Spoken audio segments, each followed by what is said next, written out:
안녕하세요. 주거북입니다. 여러분이 투자를 하는 목적은 무엇인가요? 아래 두 가지 보기에서 그나마 자신에게 가까운 걸 고르시면 됩니다. 고르셨나요? 저 같은 경우에는 두 번째 선택지에 가깝습니다. 전 이런 목적을 이루기 위해서 괜찮은 수익률을 오랜 기간 유지하는 전략을 추구하고요. 다시 이 전략 이행을 위해서 좋은 기업을 좋은 주가에 매수하여 장기 보유한다라는 원칙을 따르고자 해요. 사실 투자의 대가들이 수없이 강조해온 말들이다 보니 좀 진부하게 느끼실 것 같습니다. 그러나 진부하게 느껴지더라도 이 진부한 내용을 실천할 수 있냐 없냐는 다른 문제인 것 같아요. 그게 아니고서야 투자 대가들이 대놓고 투자 원칙과 마인드를 알려주는데 성공한 사람들이 소수일 리가 없죠. 네, 그래서 오늘은 여러분이 장투를 이어나갈 수 있도록 동기부여를 해드릴까 합니다. 당연히 성공한 사람도 아니고 뭣도 아닌 제가 하는 말은 씨알도 안 먹히겠죠. 저보다 훨씬 훌륭한 투자 선배들의 어록을 참고해서 말씀드리겠습니다. 영상 바로 시작할게요.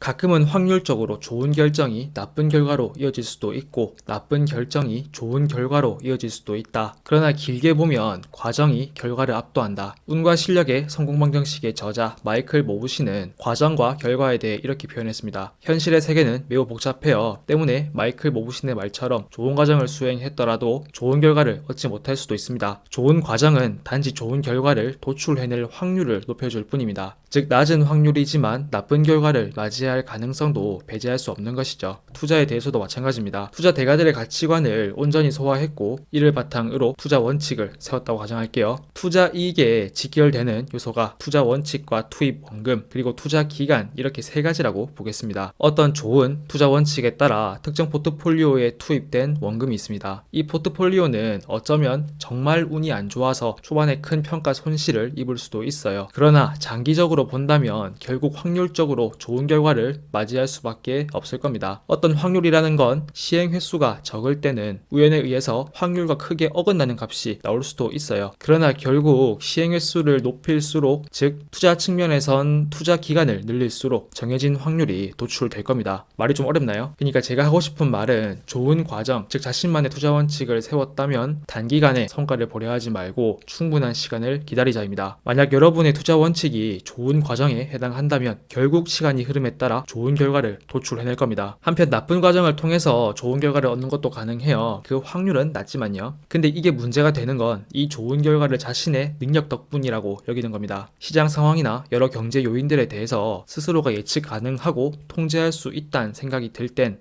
혹시 자신을 너무 과신하고 있는 건 아닌지 의심해봐야 합니다.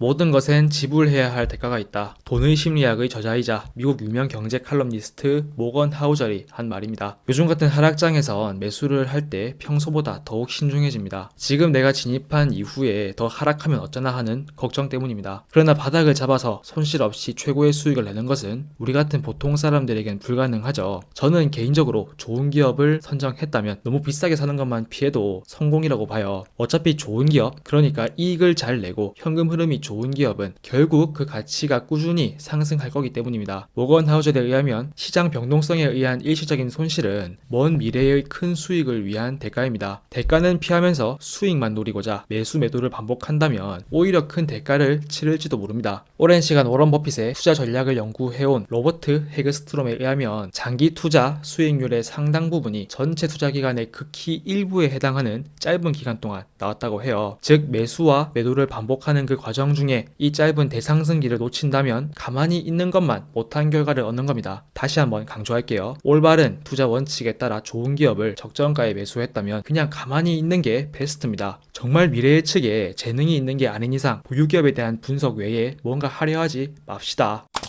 사실 검소함과 전략은 너무 진부한 이야기입니다. 그러나 영상 서두에 말씀드렸듯이 진부하게 느껴질 뿐 실제로 실천하는 것은 별개의 문제이고 어렵습니다. 운용자금이 커질수록 전략이 큰 힘이 되지 않을지도 모릅니다. 그러나 적어도 한두 푼이 아까운 초기에는 연평균 투자 수익을 크게 견인하는 역할을 해줄 거예요. 예를 들어서 만약에 연봉 3천을 받는 사회초년생이 있다고 칠게요. 연간 1,000만 원 정도 투자해서 연평균 수익률 10%씩 총 10년간 투자했습니다. 그렇게 되면 최종 평가액은 1억 6천 정도네요. 만약에 이 사람이 불필요한 소비와 고정비를 줄여서 연 1,500씩 투자했다면 어떻게 될까요? 역시나 연평균 수익률 10%씩 총 10년간 투자했다면 최종 평가액은 2억 4천 정도입니다. 우리가 장투를 할 때 연평균 수익률 1, 2% 올리려고 고군분투하잖아요. 그러나 투자 초기에는 단지 조금 아끼는 것만으로도 유의미한 투자 수익 차이를 만들 수 있습니다. 참고로 저는 불필요한 소비의 대부분이 남들과의 비교 때문에 발생한다고 생각해요. 사람 심리가 원래 그렇잖아요. 남들이 가지지 못한 것을 가지고 싶고 나는 남들과 다르다라는 우월감을 느끼고 싶어요. 저도 그렇거든요. 인간에겐 자연스러운 감정인가 봐요. 근데 그 비교를 하다 보니 어느샌가 보여주기 위한 소비를 하고 있더라고요. 내게 필요한 것도 아닌데 이미 있는 건데 습관적으로 소비를 한 적도 많습니다. 뭐 비교하지 말라는 말을 하는 사람들도 참 비교를 많이 하더라고요. 저도 그런 사람 중 하나이고요. 그래도 적어도 비교하지 않으려고 노력은 계속합니다. 이게 몇 년 쌓이니까 꼭 필요한 거 외에는 돈을 잘 안 쓰게 됐어요. 돈을 써야 할 때도 이 물건이 나를 특별하게 만들어 줄 것인가에 대해서는 신경 거의 안 쓰고요. 내게 꼭 필요한 것인가와 내 편의를 얼마나 향상시켜 줄 것인가에 대해서만 고민합니다. 야, 직구복 완전 쫌생이네 라고 생각할 수도 있어요. 일단 맞고요. 맞는데 전 적어도 저한테 쓰는 돈은 아끼지만 제 소중한 사람들과 친한 동료들한테는 아끼지 않습니다. 진짜로요.